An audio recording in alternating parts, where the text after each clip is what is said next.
Okay, once again, it's been about a 1 week since Luka. I was gonna say since he looked at me, but since Luka was traded from the Dallas Mavericks to the Los Angeles Lakers, and in that time we got a slew of trades or whatever. I'm not necessarily here to talk about that. I really want to dive into the fact that I feel like this year, and we'll see if it keeps on going the next couple, but it really feels like owners, and I want to say GMs because sometimes they're the same, sometimes they're separate, is really trying to fight back against players and their empowerment. So what I mean by that is that I was like, it was something I always was sort of thinking about already in some sense, but there was nothing else to really dive on. But I was like, now I think we got the second piece of it. And with Luka being traded, and you could tell me that I was like, it was just Nico, and I was like, no.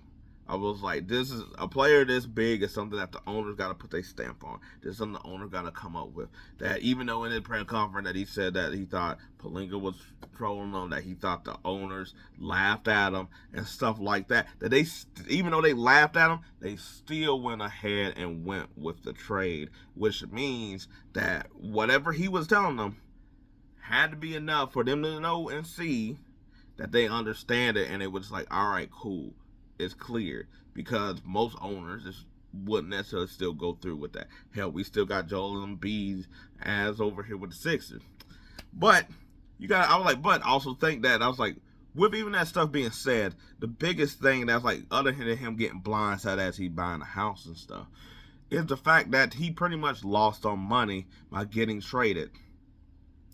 And I think this is sort of going to be like the thing that is like, if you're not really too sure you're a superstar, that you're going to pretty much trade them, probably maybe before that kicks in. To be honest, that way it's like, cause I was like, look, I was like, if you want to trade that person, you can find a way to trade that person. But I was like, to me, that's sort of that getting rid of him before he can hit that max sort of seemed like a really shady move in a way that makes it seem like, okay, that was weird. Like, you wait. I was like, I guess his value isn't as high in going to the finals, but I was like, you also make sure that he can't be. I was like, I think injury was going to cost him like all NBA, but I was like, he would have been here for the Supermax, and I was like, he wasn't going to get that. Um, but I think there's been some other stuff that also is building to this as well too. Cause think about how many people have gotten the max or super max over the couple of years that you're like, they got the super max. I was like Zach Levine that made him sort of untradeable for a couple of years. I was like Zion Williamson, even though they can cut him and like none of the money be guaranteed. I was like, he was able to get it. LaMelo Ball, who was injured all the time, where it's like, these dudes that like, K Cunningham got it, but up until then he wasn't doing anything to where I felt like you can ask that question.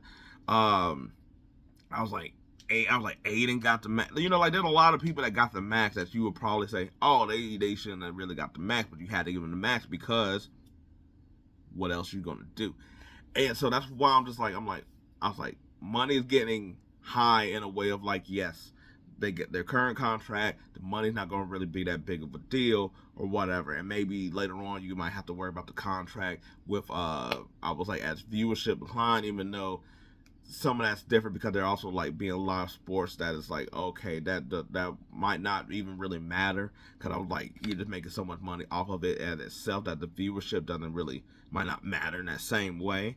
But I'm just saying that out like a contract like that, and if you have another, I was like the Luka contract with something like the TV contract that comes next, and if it's lower, now you're really screwed. But I think also what is the telling piece to this as well is not only just like Luka, basically being sent out there being a top star. That's kind of like, yo, that's crazy. It's also some of these GMs also sort of resetting the market on what is getting traded for what. Luka, I was like, even though I was like, we're short in AD, I was like, they didn't get a package for Luka like we thought.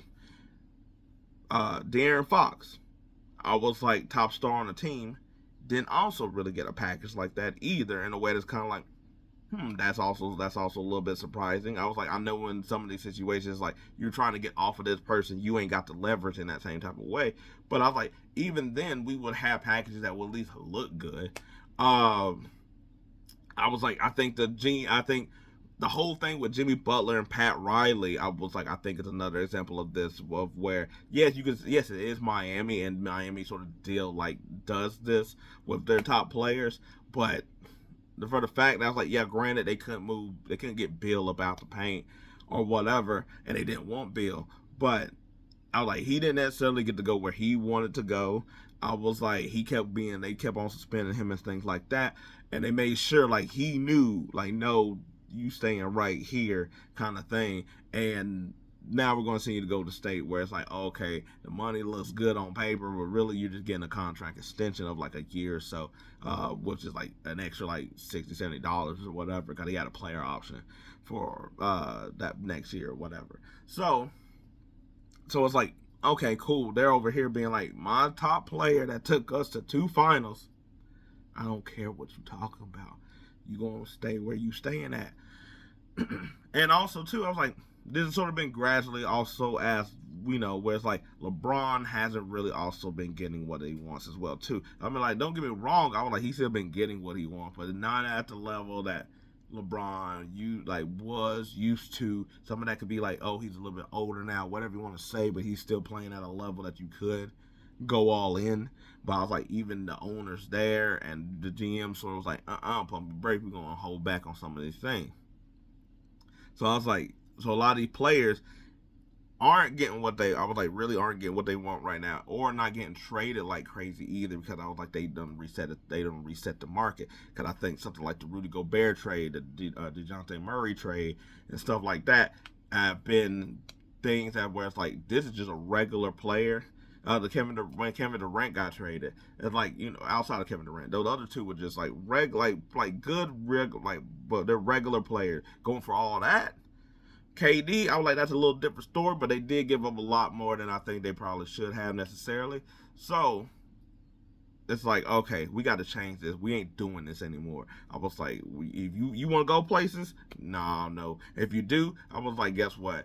I was like, no, we're not. I was like, we're not about to give you all that. If you want to give them, it's not like you want to just give them to us. And so it's like, seemed like it's just this fight back in a way of changing the market and stuff like that. And it's all really started really with the second apron.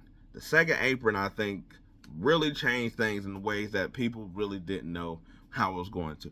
At first, it seemed like something where like sort of like the contract they sort of the TV contract the CBA contract they did like in the mid 2000s, where it was just like, we're gonna stomp these teams from joining up and these big markets from getting these guys.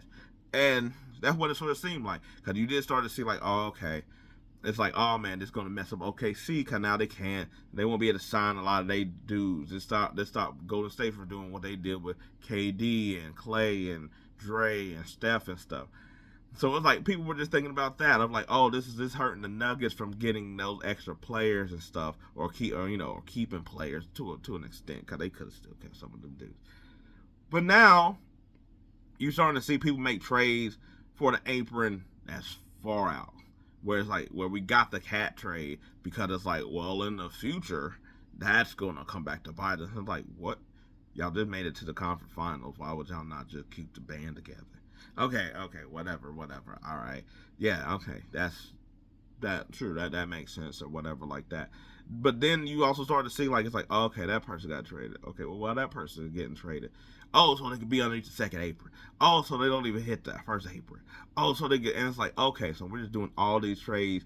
I was like, not necessarily to get better, but just to finagle some money around to where we can just stay underneath this apron to keep with some of these rules.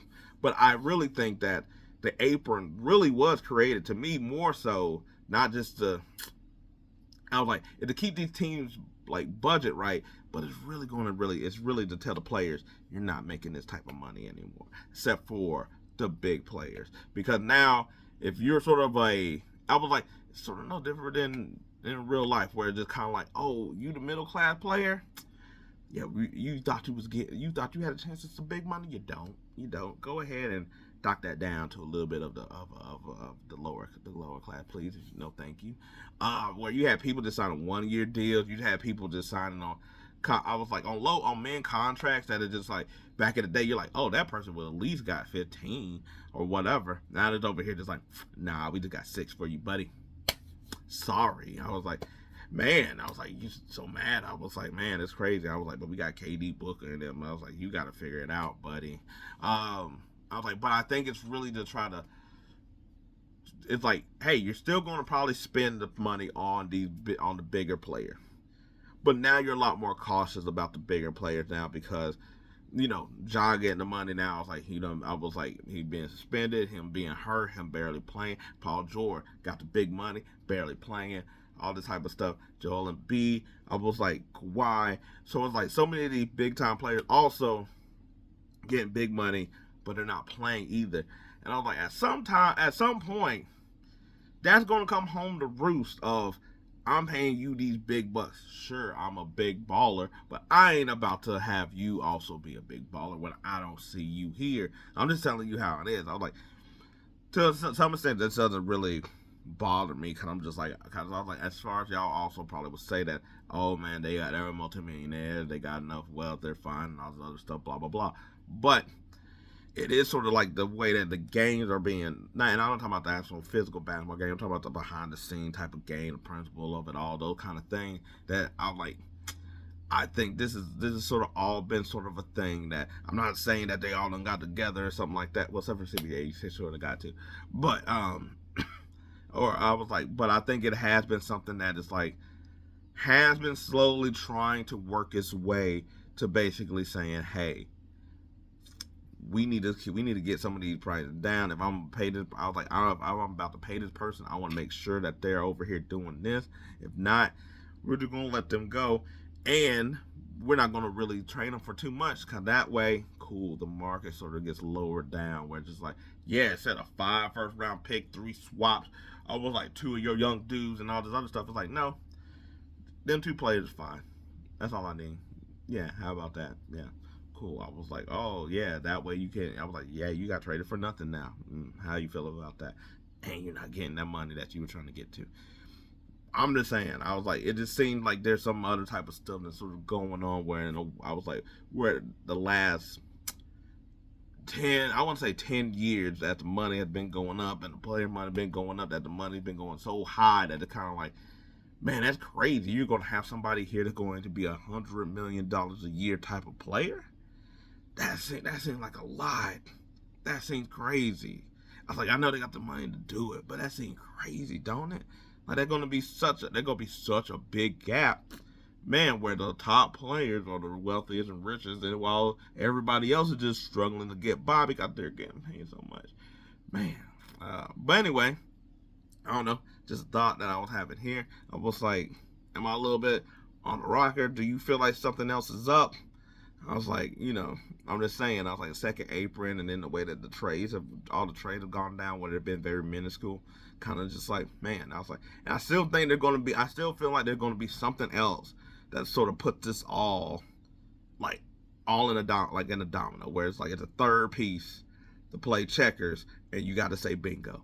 So anyway, let me know. Until then, peace. I'm out.